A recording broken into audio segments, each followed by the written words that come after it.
नमस्कार विद्यार्थी मित्रांनो, आज आपण 5G या रचनावादी दृष्टिकोनातून आधारित रचनावादी दृष्टिकोन ज्ञान रचनावादी ॲप्रोच यानुसार पाठ कसा काढावा याबद्दल माहिती पाहणार आहोत.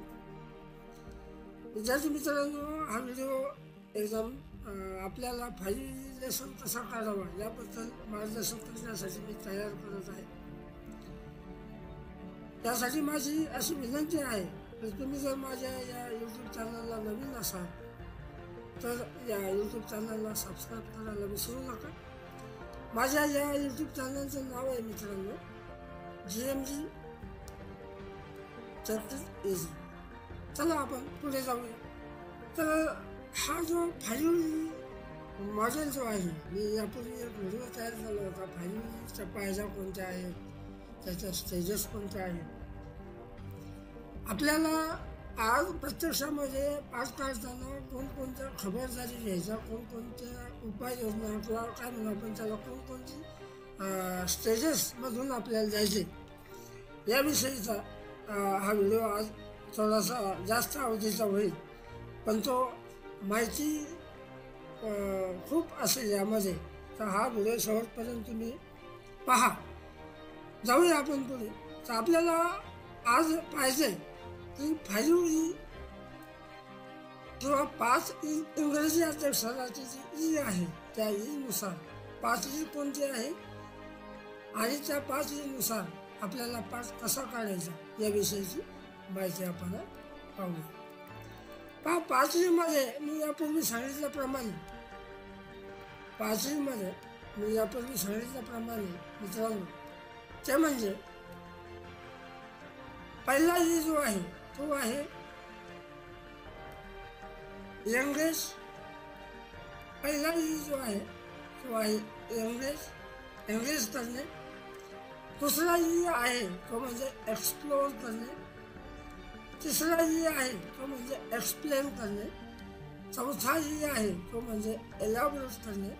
आणि पाचवा ई जो आहे तो म्हणजे मूल्यमापन करणे, इव्हॅल्युएट करणे. तर ह्या 5Gचा उपयोग करून जो व्हिडिओ जो पाठ आपल्याला काढायचा आहे, तो पाठ आपल्याला कसा काढायचा आहे हे आपल्याला आज पाहायचं आहे.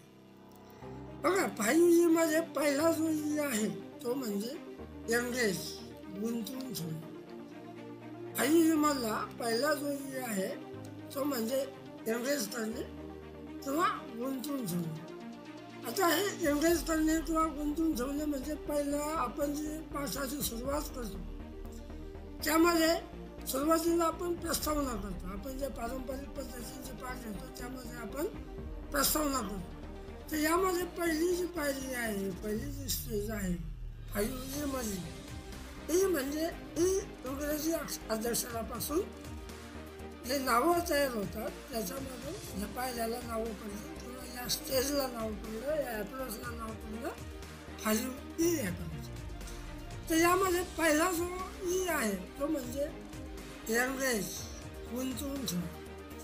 आता या स्टेजमध्ये काय होतं मित्रांनो, की या स्टेजमध्ये आपल्याला विद्यार्थ्यांना प्रस्तावनेच्या अनुषंगाने त्याला गुंतवून ठेवावं लागतं, एंगेज करावं लागतं. म्हणजे काय होतं, या स्टेजमध्ये याचा उद्देशच हा या स्टेजचा, एंगेज स्टेजचा, ते म्हणजे विद्यार्थ्यामध्ये आवड निर्माण करणे.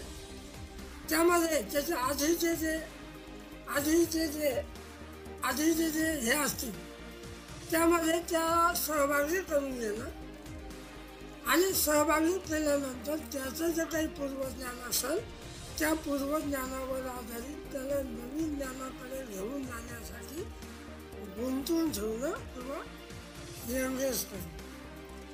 विद्यार्थी मित्रांनो, या एंगेज पायरीमध्ये या दरम्यान आपण काय करतो, ही जी पहिली पायरी आहे म्हणजे आधीचं विद्यार्थ्याचं पूर्वज्ञान आणि नंतरचं त्याचं ज्ञान, नवीन ज्ञानाला त्याला शिकण्यासाठी प्रवृत्त करत असताना त्याला अचानक नवीन ज्ञान न देताना त्याला गुंतवून ठेवणं, एंगेज करणं आणि या एवढीच प्रक्रियेमध्ये विद्यार्थी जेव्हा या स्टेजमध्ये येतात तेव्हा त्याला हे लक्षात येतं की आज ते काय शिकणार आहे. म्हणजे पूर्वज्ञानाशी सांगायला घातली एक असा एक अप्रोच तयार केला आपण, एक ब्रिज तयार केला. पूर्वज्ञान आणि नवीन ज्ञानामध्ये ब्रिज तयार केला. त्याला कळायला लागतं की आज तो काय शिकणार आहे. त्यानंतर हे एवढेच कार्यामध्ये विद्यार्थी काय करतात, भूतकाळामधलं किंवा त्याचं जे काही पूर्वज्ञान असेल त्या पूर्वज्ञानाचा सांगड तो वर्तमान काळामध्ये किंवा आत्ता जे काही ज्ञान तो घेणार आहे वर्तमान शिकण्याच्या अनुभवामध्ये तो संबंध जोडतो आणि पुढे शिकण्यासाठी म्हणजे त्याला जे काही वेगवेगळ्या कृती करायच्या आहे, जे काही शिकायचं आहे वेगवेगळ्या कृतीमधून त्याला तो ऑर्गनाईज करतो किंवा ऑर्गनायझेशनचा तो पाया त्याचा तयार होतो. म्हणजे बा नवीन जुनं ज्ञान आणि नवीन ज्ञानामध्ये एंगेज करत असताना नवीन ज्ञानामध्ये येत असताना त्याला तो त्याचा एक पाया तयार होतो आणि त्या पायाच्या अनुषंगानं तो एंगेज होतो म्हणजे नवीन ज्ञान शिकण्यासाठी प्रवृत्त होतो. त्यानंतर बघा गुंतवून ठेवणं किंवा एंगेज करणं यामध्ये इथं एक चित्र दिसतंय बघा. या चित्रामध्ये एक शिक्षक म्हणजे एक असं लोहचुंबक असं ज्ञान शिक्षकानं वापरायचं, असं एक युक्त्या वापरायच्या, प्रयुक्त्या वापरायच्या, अशा स्ट्रॅटेजीज वापरायच्या की ही मुलं त्या ज्ञानरूपी चुंबकाकडे आकृष्ट झाली पाहिजे. या चित्रामध्ये लक्षात येते बघा आपल्या की ही मुलं या चुंबकाकडे आकृष्ट होत आहे किंवा आकर्षित जात आहेत म्हणजे नवीन ज्ञानाकडे ते येत आहे. म्हणजे मग आपल्याला काय करायचं या पायरीमध्ये इथं लिहिलेलं बघा, to collect student in the interest and relate them personally. म्हणजे विद्यार्थ्याचा जो काही वैयक्तिक ज्ञान असेल जे काही ज्ञान असेल त्या ज्ञानाला ओळखून आपण त्याला वैयक्तिकरित्या त्याला नवीन ज्ञानाकडे घेऊन जायचं.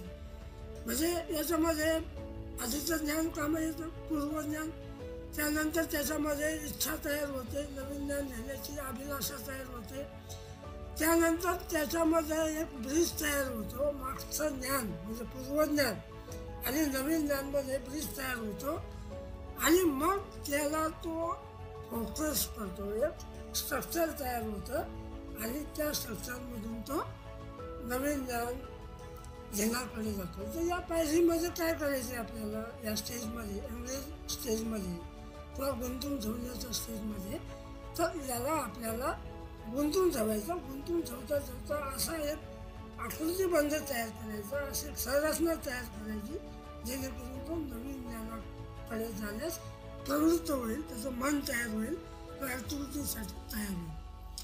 तर या एंगेजमध्ये बघा पुढे जाऊ आपण. तर या ॲक्टिव्हिटीमध्ये आपल्याला काय करायचं एंगेज ॲक्टिव्हिटीमध्ये तर त्याला डेमॉन्स्ट्रेट करता येतं आपल्याला. म्हणजे आपल्याला वेगवेगळ्या पद्धतीने त्याला डेमॉन्स्ट्रेशन करता येतं, वेगवेगळे प्रश्न विचारता येतात, वेगवेगळ्या ॲक्टिव्हिटी घेता येतात, काही व्हिडिओ दाखवता येतात, त्यानंतर काही वेगवेगळे ग्राफिक्सच्या माध्यमामधून त्याला ऑर्गनाईज करता येतं, कार्टून दाखवता येतं, फोटोग्राफ दाखवता येतं, एखादी कथा सांगता येते, एखादं म्हण सांगता येतं, त्या म्हणीवर आधारित त्याचं विश्लेषण करता येतं किंवा त्याला ब्रेन स्टॉर्मिंग सुद्धा करता येतं. म्हणजे एकंदरीत आपल्याला गुंतवून ठेवताना या सगळ्या कृती करून त्याला नवीन ज्ञानाकडे नेण्यासाठी भाग पाडतो आपण. तर ही झाली एंगेज म्हणजे गुंतवून ठेवण्याची कृती किंवा एंगेज करण्याची कृती. त्यानंतर बघा पुढे जाता येईल आपल्याला. एंगेज झाल्यानंतर दुसरी पायरी येते ती म्हणजे एक्सप्लोअर करणे किंवा दुसरी स्टेज येते ती म्हणजे एक्सप्लोअर करणे. आता हे एक्सप्लोअर करणे हा जो मुद्दा आहे मित्रांनो, एक्सप्लोअर करणे. Explore. The purpose for the explore stage. त्यामध्ये एक्सप्लोअर करणं म्हणजे काय तर आपण जे नवीन ज्ञानासाठी त्याला प्रवृत्त केलेलं आहे त्या ज्ञानाचा विस्तार करून सांगणं किंवा त्याला शोधायला लावणं. मग आता मात्र इथं कृती सुरू होतात. इथे मात्र अन्वेषण करतो, तो शोधतो, जे ज्ञान त्याला नवीन ज्ञानाकडे आपण घेऊन गेलेलं आहे.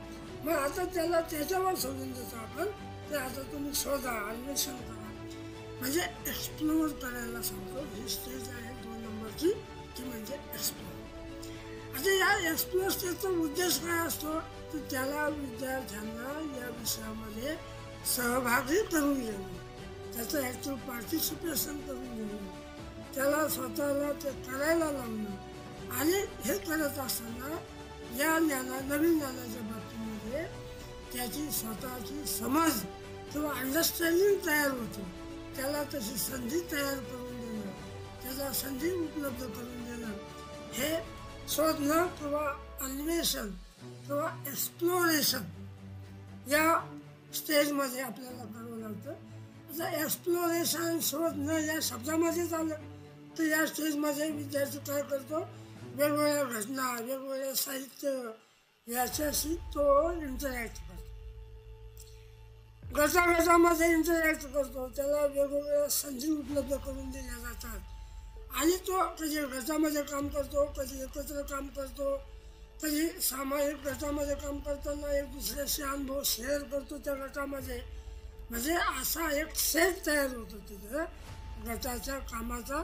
त्या गटामध्ये तो त्या गोष्टी शिकतो, हाताळतो, त्या गोष्टी स्वतः करून पाहतो, एक दुसऱ्याशी अनुभव आपले शेअर करतो आणि एकमेकांना देवाणघेवाण करण्यासाठी तो प्रवृत्त होतो.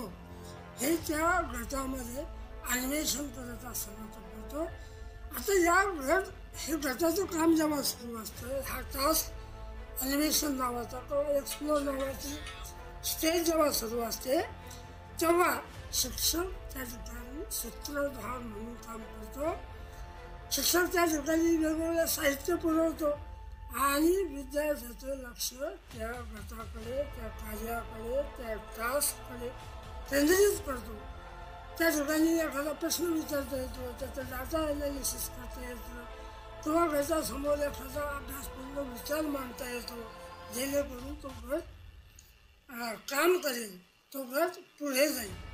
आता यानंतर यामध्ये स्वतः एक्सप्लोरेशन, विद्यार्थी स्वतः सहभागी होतो, म्हणजे त्याला स्वतः तयार करावं लागतं सगळ्या गोष्टी, स्वतः शिकतो. तो फक्त मार्गदर्शित, तो म्हणजे आपण मार्गदर्शन केले त्याला कसं करायची ती कृती, पण मग तो गटामध्ये ज्या गोष्टी करतो त्याचं स्वतःचं एक अजम्पशन तयार करतो, गृहीत तयार करतो. म्हणजे त्याला जे करायचं, जे नवीन ज्ञान त्याला शोधायचं आहे, त्या नवीन ज्ञानाविषयीचं तात्कालिक उत्तर तो शोधतो, गृहीतकं तयार करतो. आणि त्याचे जे अंदाज असतात, त्याचे जे प्रिडिक्शन असतात, त्याचे जे अजम्पशन असतात, त्या अजम्पशनची या स्टेजमध्ये तो चाचणी घेतो आणि स्वतः ते विषय शिकतो. ही महत्त्वाची स्टेज आहे मित्रांनो या 5Eच्या मॉडेलमध्ये. एक्सप्लोअर करणे किंवा अन्वेषण करणे किंवा शोधणे. त्यानंतर या स्टेजमध्ये पुढची या स्टेजमध्ये दुसरं जो एक्सप्लोअरमध्ये आपल्याला काय काय करता येईल, तर या विद्यार्थ्यांना आपल्याला गुंतून घ्यावं, वेगवेगळ्या टास्कमध्ये, वेगवेगळ्या कृतीमध्ये, वेगवेगळ्या टॉपिकमध्ये जे त्यांना आपण त्या संधी दिलेली आहे, चान्स दिलेला आहे ते करण्यासाठीचं, त्याचं सोल्युशन, त्या प्रश्नाची उत्तरं, त्या गटामध्ये जो विषय आपण दिला असेल त्या विषयाच्या अनुषंगानं तो सोल्युशन स्वतः तयार करतो, शोधतो, अन्वेषण करतो किंवा एक्सप्लोअर. त्यानंतर यामध्ये काय ॲक्टिव्हिटी घेता येतील आपल्याला, तर आपल्याला त्याला वेगवेगळे टास्क देता येतात, वेगवेगळ्या कृती त्याला तयार करायला देता येतात, म्हणजे ॲथेंटिक रिसोर्सेस तयार पुरवले जातात. त्याच्यामधून त्याचं इन्फॉर्मेशन तो कलेक्ट करतो, त्याचं स्वतःचं उत्तर तयार करतो, म्हणजे स्वतःचं एक मॉडेल तो तयार करतो आणि ते मॉडेल आपल्याला तो त्याच्यामधून शिकतो. म्हणजे या एक्सप्लोअर या स्टेजमध्ये, 5Eच्या या मॉडेलच्या एक्सप्लोअर या दुसऱ्या स्टेजमध्ये आपल्याला त्याला प्रॅक्टिस, सराव, रील त्या कौशल्याला शिकण्याच्या कौशल्याला सराव द्यावा लागतो. सराव देणं या ठिकाणी अपेक्षित आहे. या ठिकाणी तो गटामध्ये काही काही गोष्टी वाचून समजतो देखील. म्हणजे कोल्हापुराची तो समूह रूपामध्ये त्या मॉडेलचा अभ्यास करतो. त्याला ज्या कृती दिलेल्या असेल त्या कृती तयार करतो. कृतीमध्ये स्वतः सहभाग घेतो. स्वतःचं ज्ञान स्वतः मिळवतो. फक्त त्याला आपण सुपरवाईज केलेलं आहे त्या गटामध्ये. आणि मग ज्या मटेरियल दिलेलं आहे, ज्या कृती त्याला करायला सांगितलेल्या आहेत त्या कृतीच्या अनुषंगानं तो पुढे जातो. तर ही एक्सप्लोअर नावाची ही पाहिजे मित्रांनो. यामध्ये आपल्याला ह्या कृती करायच्या आहे. त्यानंतर या एक्सप्लोअर गटानंतर या एक्सप्लोअरच्या स्टेजनंतर तिसरी स्टेज येते ती म्हणजे एक्सप्लेन करणं किंवा स्पष्ट करणं. आता यामध्ये स्पष्ट करत असताना काय केलं पाहिजे याचा उद्देशच आहे. स्पष्टीकरण स्टेजचा मुद्दा त्या सेकंड स्टेजमध्ये त्या दुसऱ्या जे स्टेज होते त्या स्टेजमध्ये तो काही शिकला, एक्सप्लोअर केलं, त्याला शोधलं आणि त्यामध्ये तो काय शिकला, आत्तापर्यंत काय शिकला याची संधी त्याला सांगण्यासाठी उपलब्ध करून शेअर करतो. ते जर काय शिकला असेल तो लर्निंग एक्सपिरियन्स तो त्या गटामध्ये त्या वर्गामध्ये तो शेअर करतो. त्याला संवाद एकमेकाशी संवाद साधण्याची संधी त्याला उपलब्ध करून दिली जाते. म्हणजे या तिसऱ्या स्टेजमध्ये एक्सप्लेन नावाच्या स्टेजमध्ये स्पष्ट करणे या स्टेजमध्ये त्याचा अर्थ काय होतो हे तो समजून घेतो. म्हणजे हा एक टप्पा आहे. एक्सप्लेन करणं हा एक टप्पा आहे ज्यावर विद्यार्थी काय शिकला, स्वतः मी काय शिकलो हे तो सांगू शकतो. त्या वेगवेगळ्या घटनांना तो लॉजिकली सिक्वेन्समध्ये लावू शकतो. वेगवेगळ्या अनुक्रमामध्ये तो ते लावून तो सांगू शकतो. म्हणजे त्याला एका पद्धतीनं आपण जे काही शिकलं असेल ते स्पष्ट करण्यासाठी प्रेरणा दिली जाते. आता ही प्रेरणा समावेशकामध्ये किंवा आपण जे त्याला संधी उपलब्ध करून दिलेले वर्गामध्ये त्याद्वारे तो सांगतो. म्हणजे एखाद्या विद्यार्थ्यानं जर समज एखादं अंडरस्टँडिंग त्याची काय झाली ती मी कशी समजलं हे तो स्वतःच्या भाषेमध्ये सांगतो, स्वतःचा अनुभव कथन करतो आणि स्वतः जे काही शिकला असेल, शोधलं असेल, अन्वेषण केलं असेल, सेकंड स्टेजमध्ये जे काही एक्सप्लोअर केलं असेल तर या एक्सप्लेन स्टेजमध्ये तो त्याचा सारांश त्याच्या बाबतीत स्पष्टीकरण देऊ शकतो. त्यामध्ये तो वेगवेगळे शब्द सांगू शकतो, वेगवेगळ्या संकल्पना स्पष्ट करून सांगू शकतो. त्यामध्ये जर काही चुकीचे समज त्याचे झाले असतील तर ते समज देखील तो दुरुस्त करू शकतो. म्हणजे तो पुन्हा जे प्राप्त ज्ञान झालं असेल तो पुनर्निर्देशित करू शकतो किंवा त्याच्या ज्या काही मिसकन्सेप्ट झाले असतील त्या तो पुन्हा सांगू शकतो. हे एक्सप्लेन करू शकतो, स्पष्ट करू शकतो. त्यानंतर बघा यामध्ये पुढचा स्पष्ट करणं ही जी पायरी आहे किंवा ही जी स्टेज आहे तिसऱ्या नंबरची यामध्ये तो काय करतो, स्पष्ट करतो. म्हणजे बघा यामध्ये चित्रामध्ये दाखवलेली की तिसऱ्या स्टेजमध्ये ही मुलं ग्रुपमध्ये जे काही शिकलो असेल, सेकंड स्टेजमध्ये एक्सप्लोर झालं असेल तर ग्रुपमध्ये शेअर करतो. म्हणजे आधीचं जे नॉलेज आहे ते नवीन ज्ञान जे मिळवलं आहे त्या नवीन ज्ञानामध्ये तो आपलं स्वतःचं ज्ञान त्याच्यामध्ये मिळवतो आणि तो दुसऱ्यांना कम्युनिकेट करतो किंवा आपल्या ग्रुपमध्ये तो समजलेलं ज्ञान हे सांगतो, म्हणजे कम्युनिकेट करतो. आणि यामधून काय होतं की नवीन ज्ञान मिळवतं. म्हणजे त्या ज्ञानाचं दुरुस्त रूप आपल्या समोर येतं, नवीन ज्ञान आपल्या समोर येतं आणि ते ज्ञान नवीन मिळवलेलं ज्ञान तो या स्टेजमध्ये एक्सप्लोअर करत असतो. हे तिसरी स्टेज आहे ती म्हणजे एक्सप्लोअर करणं. त्यानंतर बघा या एक्सप्लेन करण्यामध्ये किंवा स्पष्ट करण्यामध्ये काय काय आपल्याला त्रास घेता येईल, ॲक्टिव्हिटी कोणत्या करता येईल. तर आपल्याला या ठिकाणी ॲनालिसिस करणं, विद्यार्थ्याला स्पष्ट जे शिकलाय ते स्पष्टीकरण करण्यासाठी सांगू शकतो आपण. त्यानंतर जे काही शिकला ते डेमॉन्स्ट्रेशन करायला सांगू शकतो किंवा जे काही शिकलं असेल त्या आयडिया किंवा त्याचे काही अनुभव तो शेअर करायला, जे काही पुरावे त्याने गोळा केले असतील, जे काही इव्हिडन्स त्याला तयार केले असतील तर त्याला मांडण्याची संधी आपण या ठिकाणी देतो. त्यामध्ये आपण वेगवेगळ्या प्रश्नांच्या माध्यमामधून त्याला जे काही शिकलं असेल ते त्याच्या मनातून आपण काढून घेऊ शकतो, प्रेझेंट करायला लावू शकतो, काही वाचायला देखील लावू शकतो, त्या बाबतीत काही डिस्कशन करू शकतो.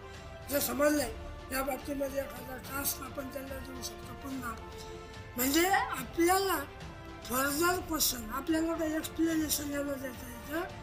आता इथे मात्र प्रश्न विचारताना शिक्षकांना ते विचारलं पाहिजे. शिक्षकांना या ठिकाणी मार्गदर्शकाची भूमिका आहे एक्सप्लेन करताना. म्हणजे एक्सप्लेन करताना त्याला सांगायला लावायचं, त्याला डेमॉन्स्ट्रेशन करायचं. फक्त दुरुस्त्या करणं किंवा एखादा प्रश्न त्यांच्या समोर ठेवून हे फक्त शिक्षकाचं काम या ठिकाणी असतं.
तो काय करतो, त्याची थिंकिंग वेगळ्या अँगलला जाते, नवीन ज्ञानाकडे जाते. जे ज्ञान त्याला प्राप्त झालेलं आहे त्या ज्ञानाचा नवीन परिस्थितीमध्ये उपयोग करतो.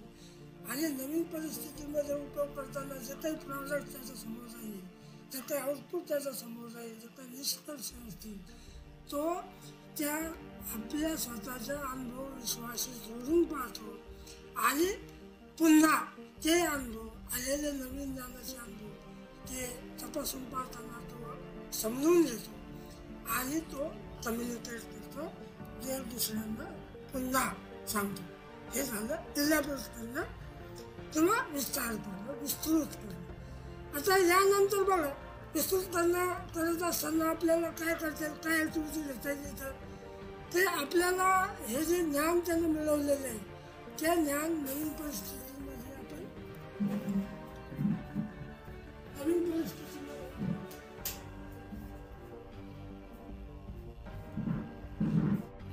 विद्यार्थी मित्रांनो, आपण या 5G मॉडेलमध्ये चौथी पायरी पाहत होतो, ती म्हणजे इलॅबोरेट करणं किंवा विस्तृत करणं. या विस्तृत करणं या सेगमेंटमध्ये, या पायरीमध्ये तो काय करतो, जसं मी सांगितलं, नवीन ज्ञान जे त्याला प्राप्त झालेलं आहे त्या नवीन ज्ञानाचा तो नवीन परिस्थितीमध्ये उपयोग करायला लावणं, तशी संधी आपण त्याला उपलब्ध करून दिली पाहिजे. या ठिकाणी ते जे ज्ञान आहे तो विस्तार करतो, आणखी त्याच्यामध्ये भर घालतो आणि त्याचा कन्सेप्ट तो आणखी या ठिकाणी एक्सप्लोअर होतात. त्या कन्सेप्ट आणखी त्याच्या इलॅबोरेट होतात, विस्तृत करतात आणि जे काही नवीन तो शिकला असेल ते जे शेअर केलेलं, त्याने जे नवीन परिस्थितीमध्ये उपयोग केलेलं जे ज्ञान त्याला प्राप्त झालेलं आहे तो त्याच्या भाषेमध्ये या ठिकाणी मांडतो, त्याला विस्तृत करतो. हे झाले चौथी सेगमेंट, चौथी पायरी, ते म्हणजे इलॅबोरेट करणे.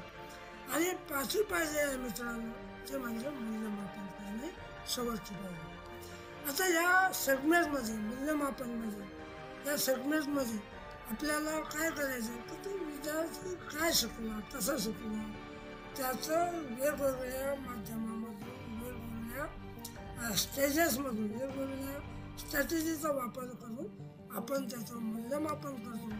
म्हणजे या स्टेजमध्ये त्याला आपल्याला मूल्यमापन करायचं, जे ज्ञान त्याला प्राप्त झालेलं आहे त्या बाबतीमध्ये.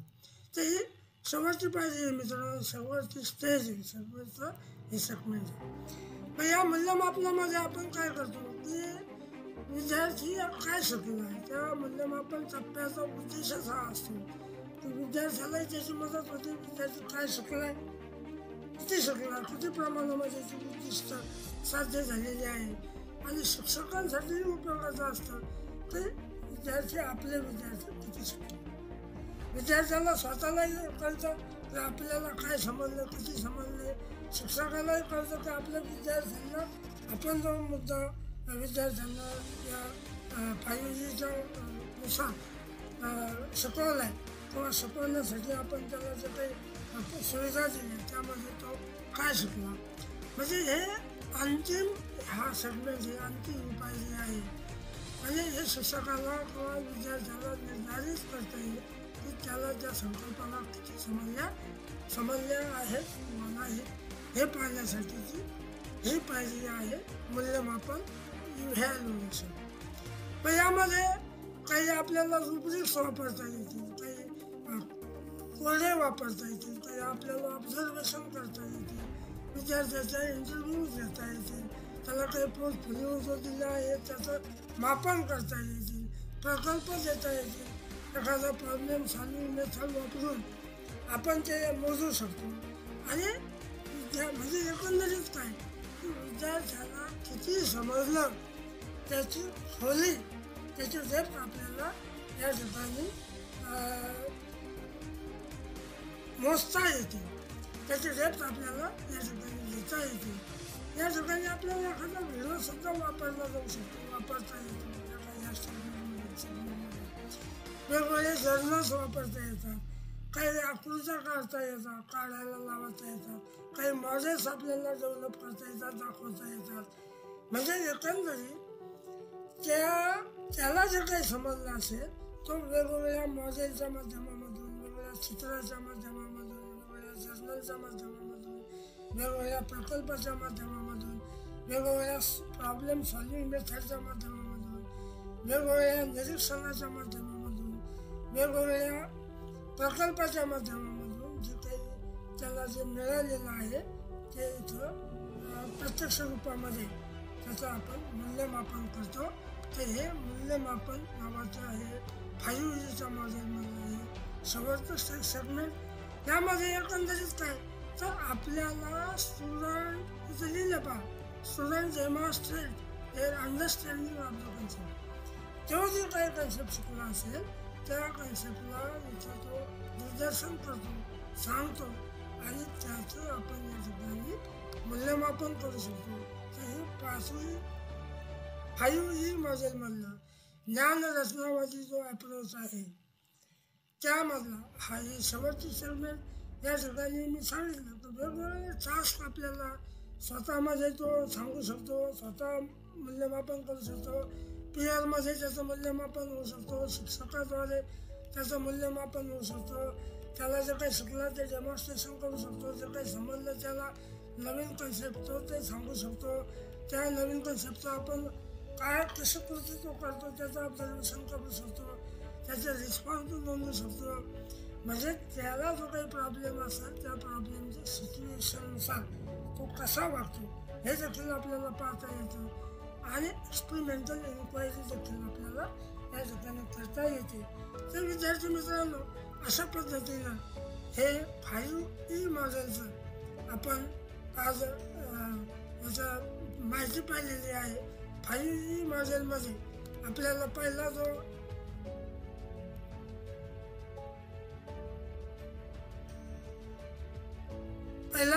हे आहे तो म्हणजे 5E मॉडेलमध्ये